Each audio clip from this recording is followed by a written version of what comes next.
Всем доброго времени суток. Меня зовут Пахомова Елена Петровна.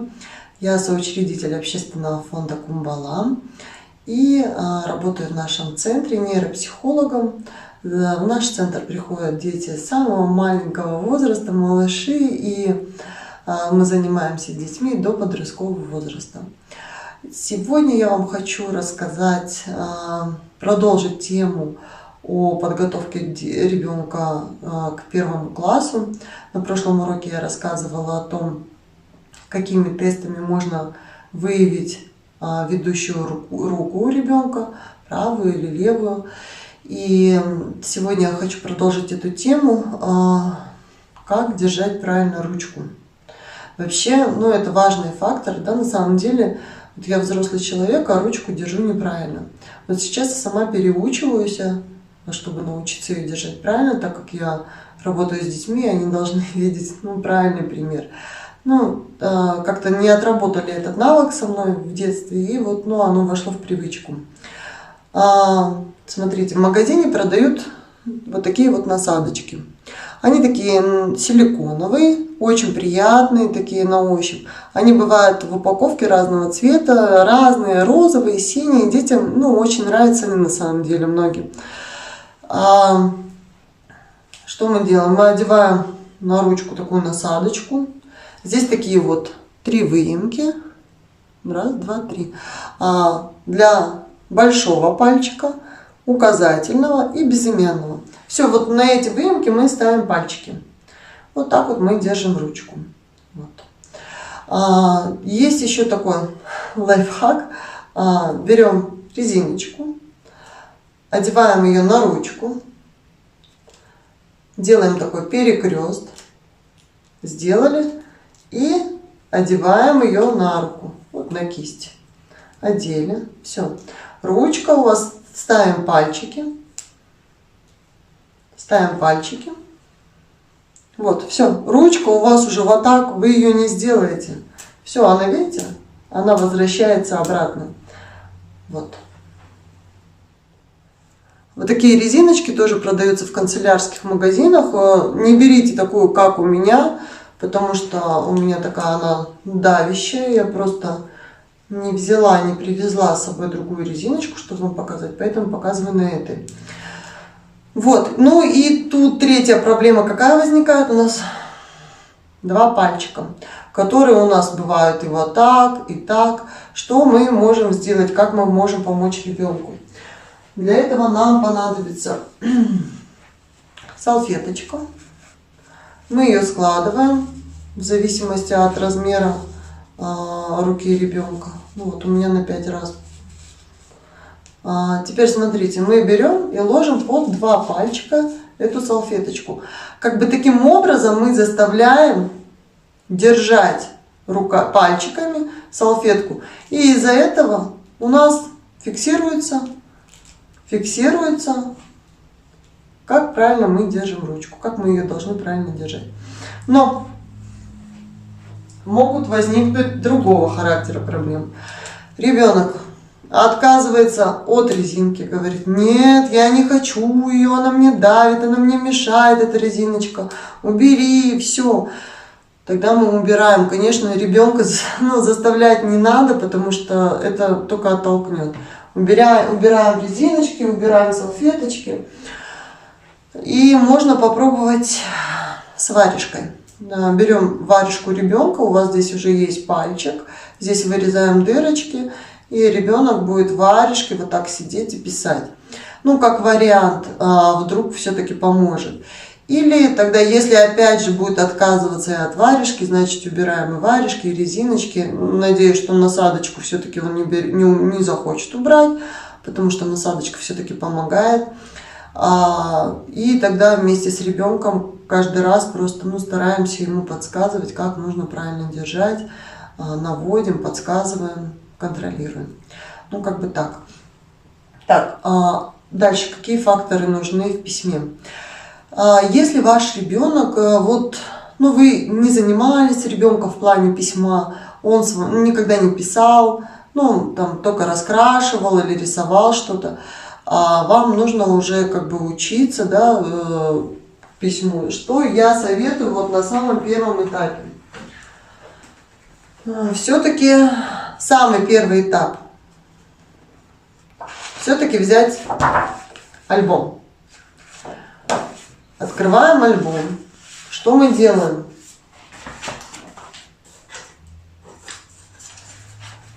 Мы берем и рисуем на альбоме. Сейчас я вам покажу. Рисуем на альбоме.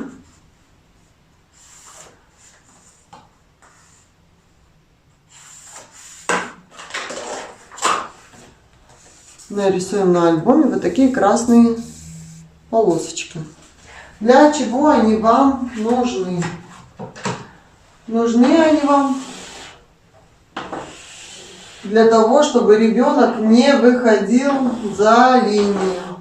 Эти красные как раз таки полосочки для него как фиксатор такой зрительный, да, чтобы не выходить за них.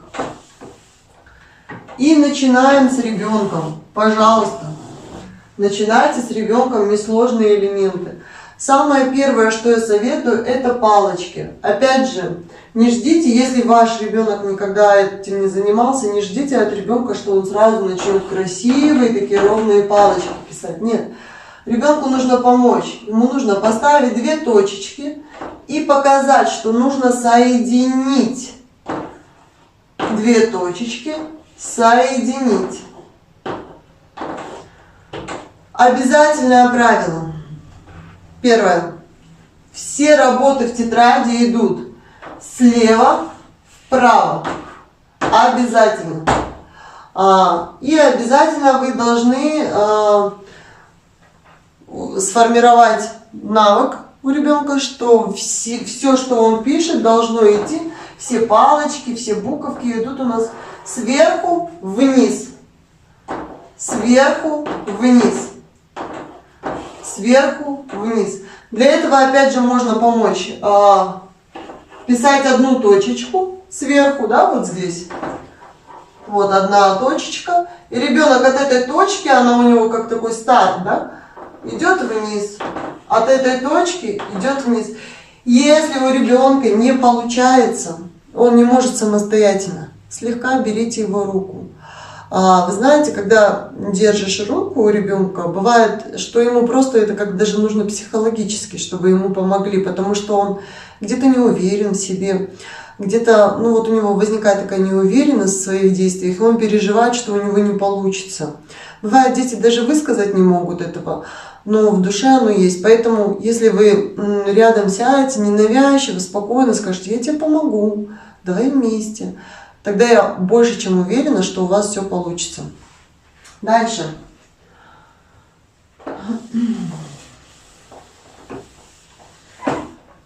Все палочки сначала вы пишете, потом палочка через точечку. Палочка, точечка, палочка, точечка. Треугольнички, кругляшочки, домики. Что еще там у нас есть? Крестики. Это вот те элементы, которых вам нужно начинать. Не давайте сильно тяжелые, какие-то сложные. Начните с легкого, пожалуйста. Дальше. Ваш альбомный лист. Да? Как можно еще работать здесь? Конечно, это очень сложно, столько листов исписать. Да? Переворачиваете. Чтобы ребенку, во-первых, не было скучно, постоянно писать одни палочки, треугольнички и все такое. Что вы делаете? Вы здесь берете и делаете штриховки. Тут же вы как раз и отрабатываете.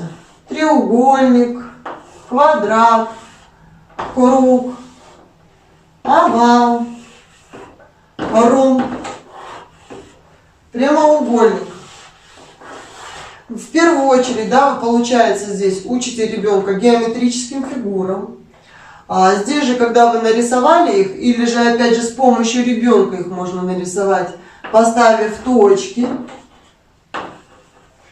И чтобы ребенок провел от точки к точке и нарисовал. Там, где кружочки, можно слегка сделать черточки, чтобы он их обвел, если он еще самостоятельно не может нарисовать.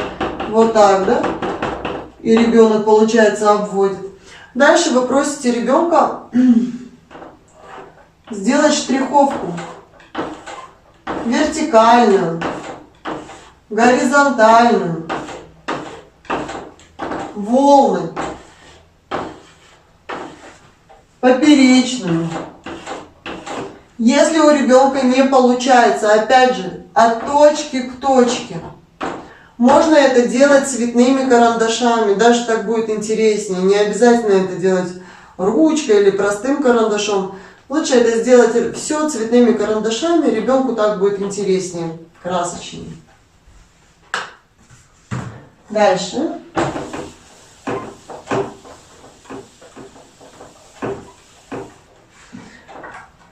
Для улучшения почерка, пожалуйста, используйте все возможные игры для развития мелкой моторики. Это у нас, самая простая, самая элементарная, это вот бутылочка, и в нее брать пинцетным захватом и складывать всевозможные бусинки, изюмочки, камушки, без разницы что. В общем, это нужно делать. И вот я бы все-таки советовала вот такой вот, вроде бы кажется, игра для малышей совсем, да, но на самом деле она очень хорошо формирует именно моторику. Вот. Ребенку даем рисовать, раскрашивать, даем всевозможные мелки. Вот смотрите, у меня есть вот такие мелки на занятиях, очень классные такие, овальные. Здесь мы как раз тоже и цвета отрабатываем. И здесь вот такие вот пырышки, они как раз для моторики, здесь тоже держать. Ну, в общем, замечательно. И детям очень нравится. Вообще, детям покупайте мелки, есть обычные, да, как карандаши. Детям нравится ими работать. Мелкие карандаши, фломастеры, ручка. Ну, ручка должна быть только для тетради. Еще хотела по поводу тетради вам сказать. Тетрадь. Какого формата она должна быть? Если вы начинаете работу в тетради, смотрите. Первая ваша тетрадь должна выглядеть вот так. Вот. Видите, крупная клетка. Обязательно. Мелкую клетку не покупайте. Ребенку очень сложно работать в такой тетрадке. И на своем опыте с моими детьми, которые ко мне приходят, мы только на 3-й год уроков взяли тетрадки по математике в мелкую клеточку. В крупной клеточке ребенку и лучше видно. Даже на первых этапах, если вы найдете, я бы прям даже посоветовала, вообще еще больше клеточку. Если вы найдете, это для детей там 6 лет, вот, было бы замечательно. Их можно даже и раскрашивать просто, да. Вот, это вам тоже как помощь обязательно. Так, дальше. Что ребенок у нас должен знать? Конечно, это цвета. Цвета можно научить ребенка с помощью карточек. Вот. У меня вот такие карточки, просто красные, розовые, желтые. Но здесь на этих карточках есть один такой очень хороший минус. Это у нас слова. Слова просто у нас идут и на казахском, и на английском, и на русском языке. Я бы здесь посоветовала, если у вас такого формата трехязычные карточки, просто брать и отрезать просто цвет. И, допустим, у вас вот, допустим, мне нужен, да, на русском языке, я вырезаю слово желтый такой линией. И у меня есть желтая карточка. И я показываю ребенку, на столе даю желтый. И здесь как глобальное чтение идет, да, ребенок должен будет подкладывать надписи. Вот желтый цвет к желтому, синий к синему и так далее. Но вообще на первом этапе я бы просто порекомендовала для детей, которые еще не знают цвета, то просто использовать просто карточки без слов. А потом добавлять уже слова после того, как ребенок уже выучит просто название цветов. Дальше, как еще с цветами можно работать? Очень хорошо. Смотрите, у многих детей есть фрукты, овощи дома. Здесь вы опять раскладываете. Но это могут быть абсолютно разные игрушки какие-то, я не знаю, разными цветами. Вы раскладываете. Это могут быть, вот смотрите, у меня есть вот замечательные кубики. Вообще вот эти кубики, это такая вещь классная для математики. Вот смотрите. Здесь можно и цвета, и примеры решать. Вообще супер просто. И просто башни строить. И здесь вот у меня есть кубики. Допустим, я разложила перед ребенком и говорю: Матвей, дай мне, пожалуйста, 3 голубых, нет, извиняюсь, не 3, дай мне голубые кубики. И мальчик мне должен дать именно голубые кубики. Дальше я говорю: дай мне, пожалуйста, красные кубики. Он ищет красные кубики. Дай мне, пожалуйста, оранжевые кубики. Он дает мне оранжевые кубики и так далее.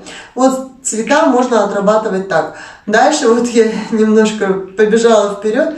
Дальше, когда ребенок уже будет хорошо знать счет, я на следующем уроке об этом расскажу, можно сюда уже и говорить количество, просить и количество, и цвет. Ну, в общем, немножко усложнять для ребенка, да?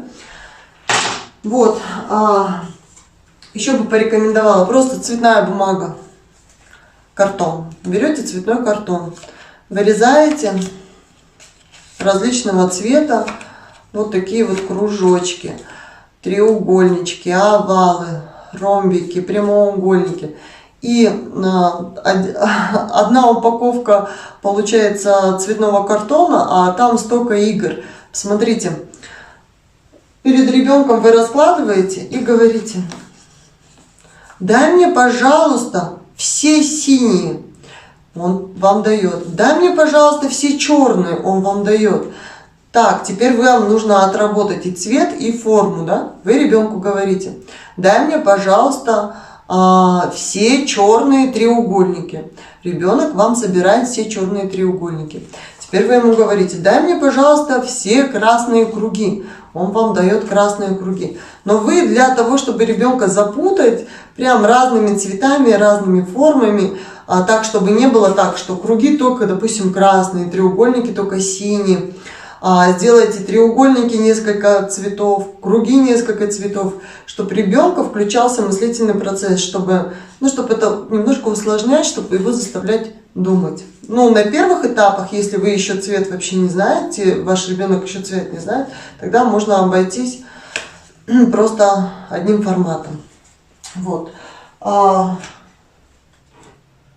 Дальше. С цветами. Дальше. Смотрите, чему мы учим еще детей. Что он должен ребенок знать у нас. У нас есть вот разные карточки. Сейчас думаю, что не проблема или распечатать карточки, или купить в магазине. Я вам просто так сейчас покажу на общей картинке. Ребенок должен понимать, где овощи, где ягоды, где фрукты. Допустим, вы разложите перед ним 6 карточек и скажете: дай мне, пожалуйста, все фрукты. Ребенок вам выбирает фрукты, дает. Теперь вы говорите: ой, найди, пожалуйста, мне все ягодки, я так люблю ягодки.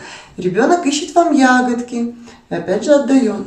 Ой, посмотри, а что тут у нас осталось? У нас остались фрукты. А какие это фрукты? А каким они цветом?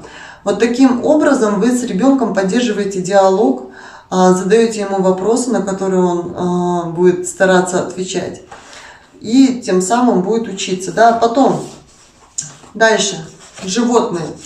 Тоже нужно понимать. Животные домашние, животные дикие. Точно так же, если у вас есть разрезные картиночки, вы раскладываете также перед ребенком эти картинки и говорите: так, ну-ка давай с тобой найдем всех домашних животных. А кто это у нас домашние животные? Корова, давай корову, лошадь. И собирайте. Если ребенок не знает, вам нужно ребенку помочь, объяснить, чтобы он квалифицировал все-таки вот их на группы. Также мы делаем с транспортом. Карточки транспорта. Раскладываем. Воздушный транспорт, морской транспорт, В общем, вот эти все моменты обязательно давайте. С карточками можно работать по-разному, поэтому если вы там, ну, когда ребенок был совсем маленький, просто ребенку показывали картинки и говорили там, это машина, это мячик и так далее. Сейчас нужно запускать такие другие мыслительные процессы, чтобы ребенок вам отвечал. Побольше задавайте ребенку вопросов, побольше с ребенком разговаривайте. Ну, думаю, на сегодня все. Следующий урок мы с вами продолжим обязательно эту тему.